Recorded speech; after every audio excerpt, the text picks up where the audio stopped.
Welcome to yet another episode of the Economic Times Cutting Chai Stories, a series of conversations with CXOs and business leaders over chai or coffee, if that's your preference, brought to you by ETH. The urgency and pressure on business leaders as they navigate the COVID-19 pandemic has been immense, to say the least. These business leaders have been constantly monitoring myriad ways to ensure that their respective companies stay on course in the new normal. The incredible demands placed on them makes us often wonder how they have time for family, hobbies, or any downtime at a personal level. And let's not forget that they are mere mortals.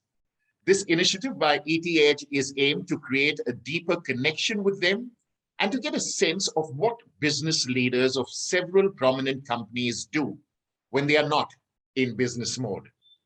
Today, it's my pleasure to host Prashanth Doreswamy, Country Head, Continental India, and Managing Director, Continental Automotive India. Prashanth, welcome to the Economic Times Cutting Chai Stories. Thank you. Thank you so much, Ivan. Thank you for having me on the show. Pleasure indeed. Our pleasure entirely, Prashanth. Thank you so much for making time to be with us. Prashanth, my first question to you is, pandemic or no pandemic, leaders such as you are often asked as to how they are taking care of their teams, nurturing them, helping them grow, etc. Very seldom are leaders asked as to how they are taking care of themselves. So my question to you, Prashanth, is how have you managed personally over the past 18 months? Very, very pertinent question, Ivan. I think in this VUCA reality, uncertainty really increases anxiety and stress. I think leaders are not therapists, but in future, I think they'll be expected to do much more than the emotion work. I think leadership is all about bringing the best in people. If you ask me, my definition of leadership, it's direction plus energy.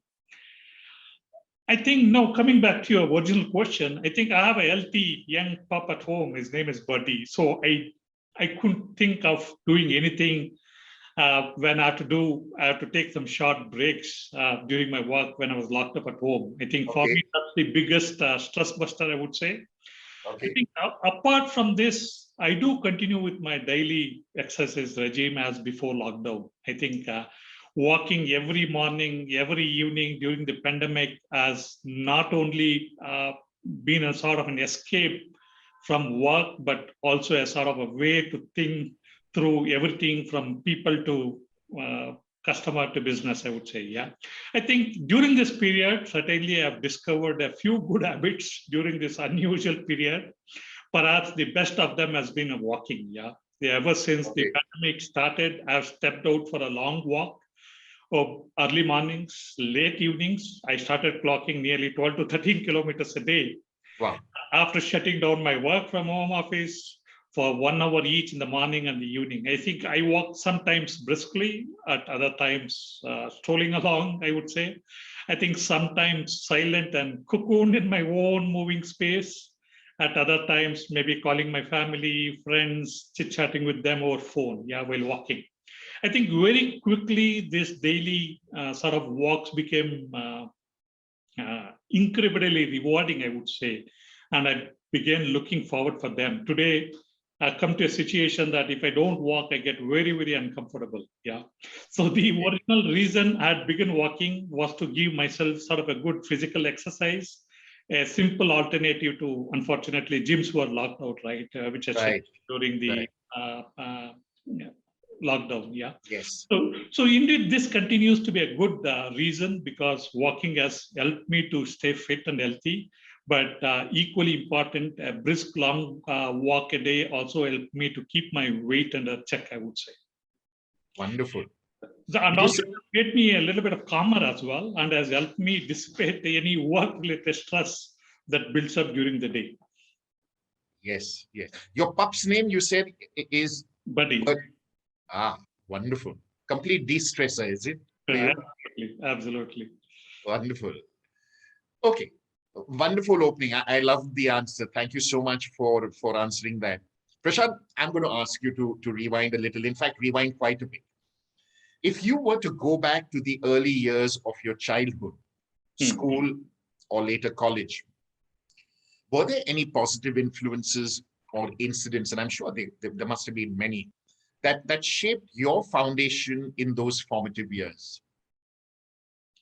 No, certainly. I think I grew up in a lower middle class family in Kola, as my father used to work for Bharat Gold Mines Limited. Unfortunately, it's closed now. I think the one thing I was taught, do what is right for your consciences. I was never encouraged to do anything incorrect, never got used to a sort of a zone of comfort. Even during childhood days, I would say that never been an intelligent guy, but certainly an hardworking guy. With that hard work, I was able to overcome the challenges posed by so-called intelligent colleagues in the students in the class, I would say. So my growing up is one of, if I have to summarize, hard work, resilience, curiosity, sort of constant learning, experimentation, and also over a period of time, develop that humility and belief in people, and of course, values driven, I think. And this also helped me when I started my career with Siemens Video after my graduation, gave me a good shop floor experience because I started in a shop floor, hardcore shop floor, dealing with blue collar workmen. Added greatly to my ability for connecting with ordinary people, I would say, with extraordinary well. Yeah. Absolutely. Absolutely. So well answered. Thank you so much for that response. Prashanth, I'm going to ask you a question. You're a leader today, and in your own right, rightly so, and a very successful leader at that. Can you name a person, it could be persons, who has had a profound impact on you as a leader? It could be anybody, a mentor, a family member, a coach, a boss. And could you explain as to, how did this person impact your life? It could be persons too. Thank you for your kind words, Ivan. So it's a very easy answer. I would say my mother, very honest and upright woman. She has really shaped so much of whom I am today. I've always been taught that it's not just a matter of qualification, but also a value. As much as one's expertise and qualification are crucial, I think individual must possess a basic value system that defines his or her character. Yeah. So that reflects the philosophy of honesty, integrity, and compassion. So all credits to my mother, I would say. That's wonderful. That's wonderful. Prashanth, again, going back in time, do you remember receiving your first salary? And if you could, if you do recollect, could you tell us how you spent the money you received from your very first job? Sure. I think the first salary is always special for everyone, right? Fresh out of engineering college, you are eager, then you get your first paycheck. It was a special for me as well. The very thought of getting a paycheck that you have worked is so exciting. Yeah, I think most of us put a lot of thought into what we want to do with our first salary.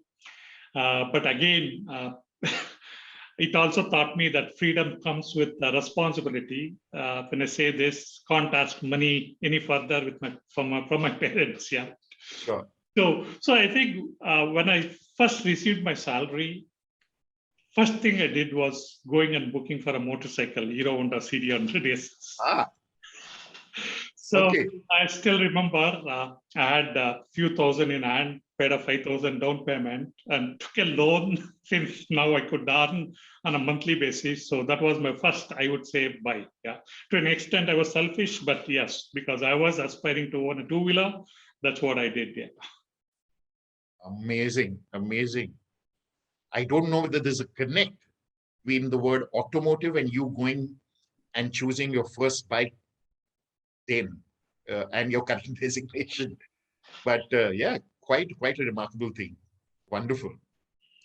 Prashanth, you're a leader, and there are a lot of youngsters, millennials, and people who would be getting into leadership positions sooner rather than later. Absolutely. What advice would you give someone going into a leadership position for the first time? Okay. Certainly a couple of things, Ivan. I think employees expect a lot from the leaders. And when they don't get what they expect, they begin to lose trust and respect in the leader, right? So as the workplace now continues to transition from a knowledge to a wisdom-based environment, I think the requirement for a great leadership are changing. Yeah. For example, leaders must have greater emotional intelligence so they can connect more intuitively with their employees. They must become much more listeners, opportunity enablers, and exceptional coaches. So, having said this, I think leadership is the one which shapes you, and leadership is not a degree. You can't learn leadership by going to a class. Leadership is not grade or marks. Yeah. Leadership is not like a title each one of us has, like VP or MD or CEO, whatever it is. Leadership is not a power. Leadership is not money. So we should not mistake by equating any of them to the leadership.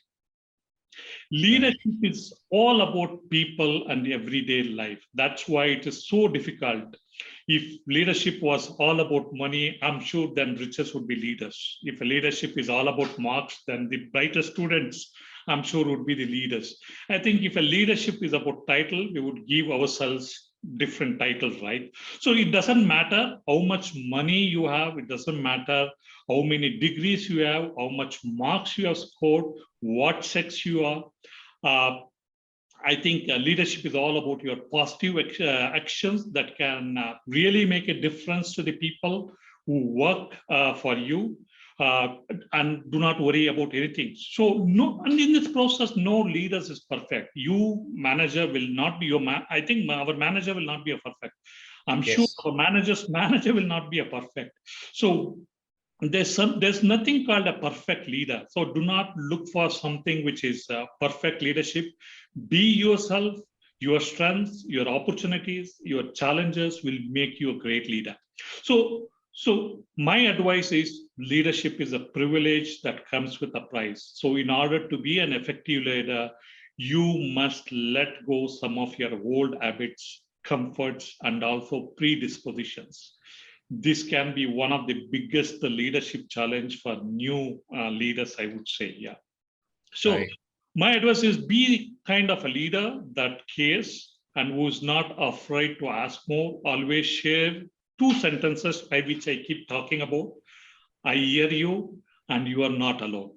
And to be more self-aware about how our individual overall behavior and the examples we set impacts the performance of others.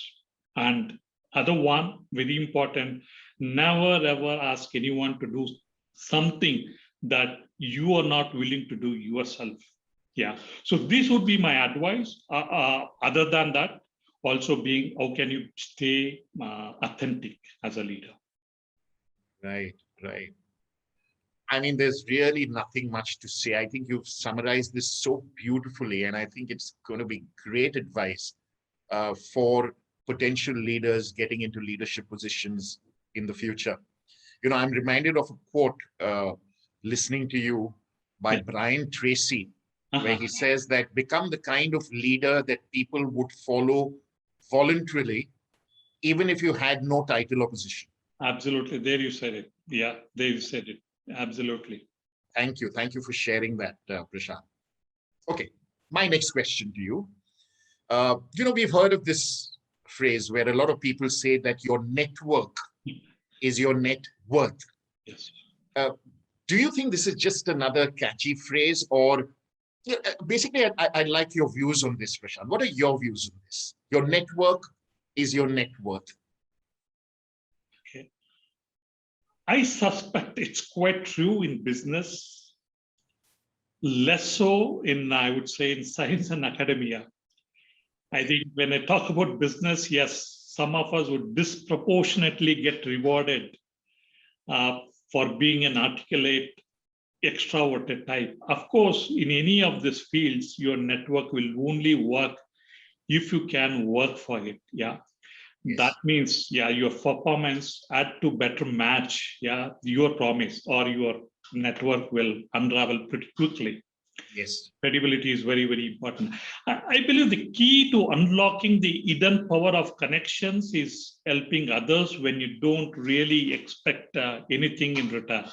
I think a focus giving can transform your sort of an emotional state, yeah, improve your relationships, build your happiness quotient, and teach you the importance of gratitude. I think it is very important, especially for young leaders. If you put giving back and helping others at the center of your networking and the relationship building, you are likely to have more impactful and stronger relationships, yeah, among other benefits. What you find is that giving will come back to you tenfold.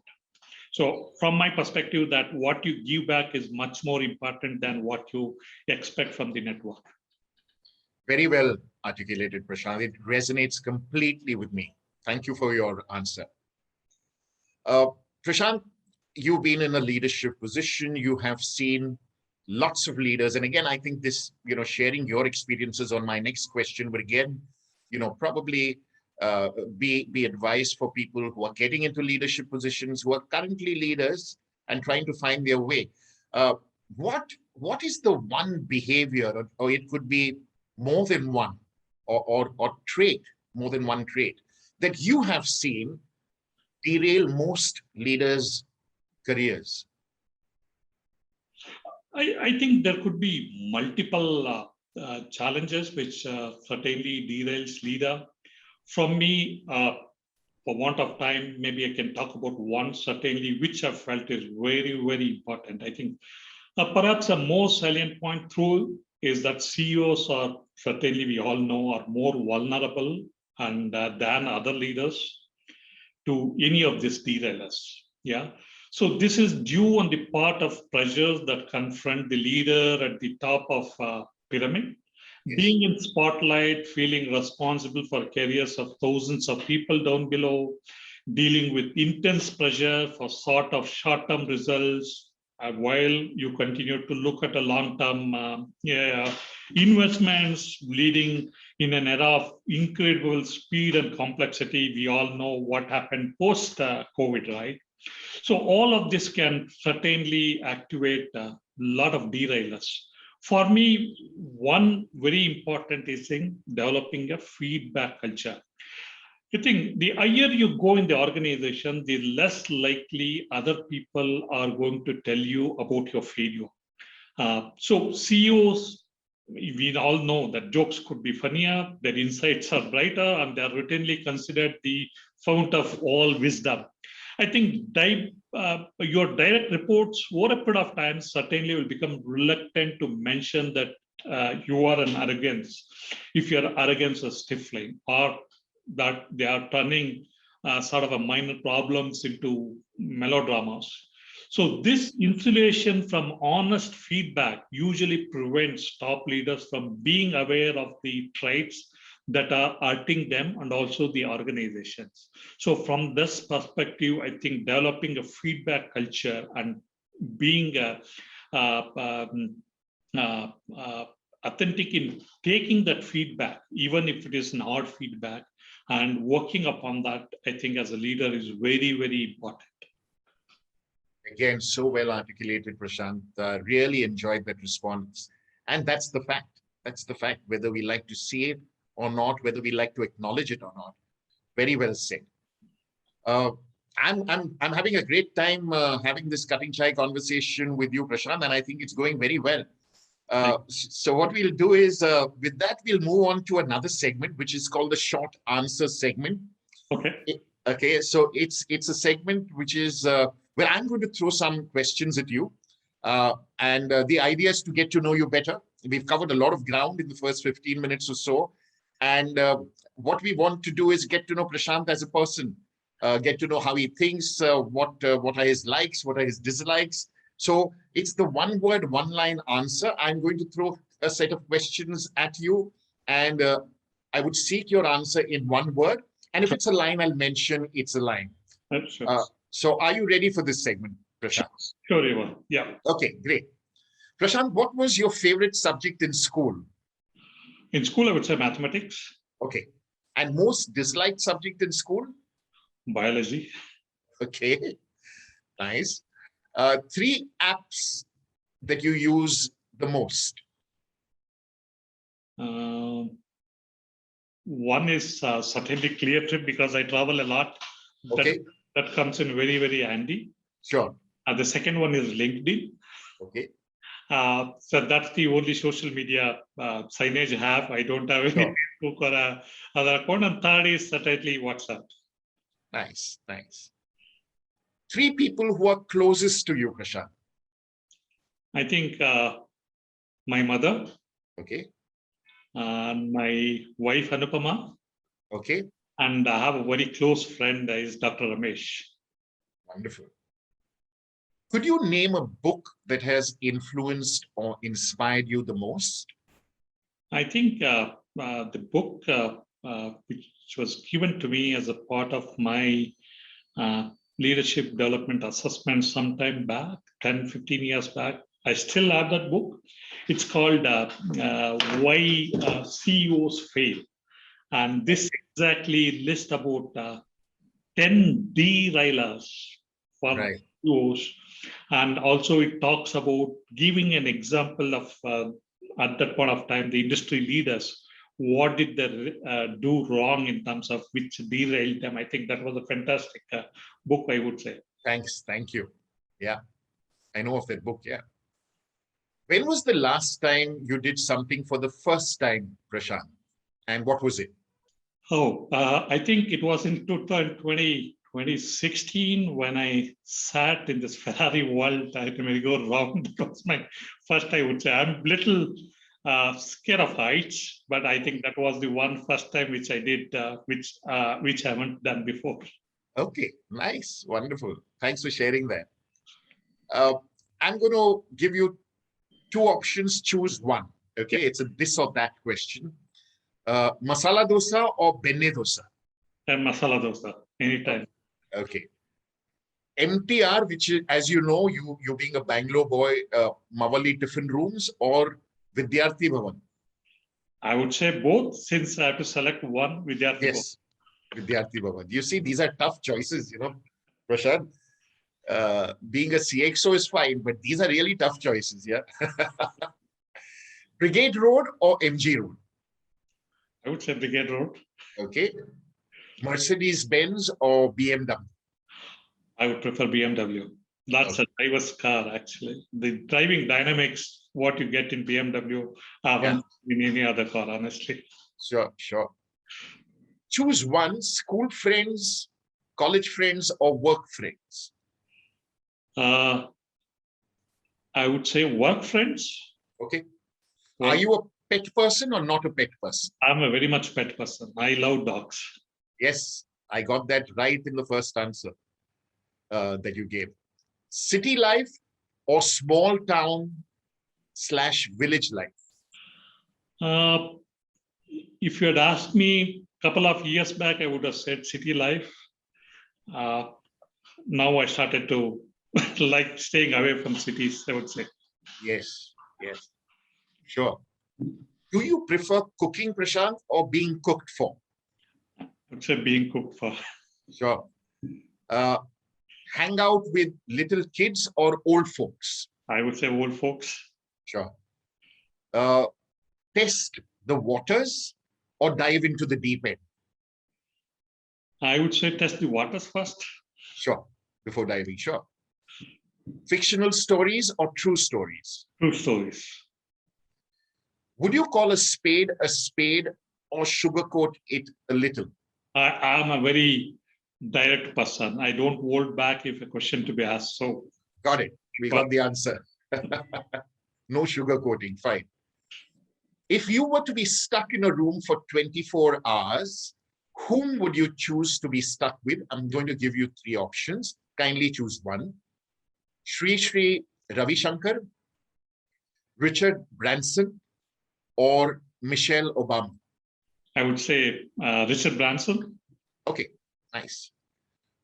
Would you rather know a little bit about everything or everything about a little thing? I'm the first one, a little bit about everything, because when you are in this position, you tend to become more generalist. So Sure. it's very essential to know many things, but may not be so deep. Yeah. Okay. But at the same time, yes, I'm not a person where I don't hesitate to get into details if that warrants. Sure. Sure. If you were a vegetable, what vegetable would you be? Go to carrot. Nice. Why? One from the color presentation perspective, and also from the taste perspective. Yeah. Absolutely. Wonderful. Prashanth, what is your most prized possession? Okay. So if you ask me personally, Mont Blanc pen. Okay. That's a great answer. Great answer. All-time favorite comic book character? Panchatantra. Nice. Which three people, living or dead, it could be fictional too, Prashanth, would you like to have a cutting chai conversation with, where you're in my shoes and you have an opportunity to have a cutting chai conversation with three people, living or dead? Can you name them? One, certainly my first boss, Mr. K.M. Nanjappa. Okay. Second would be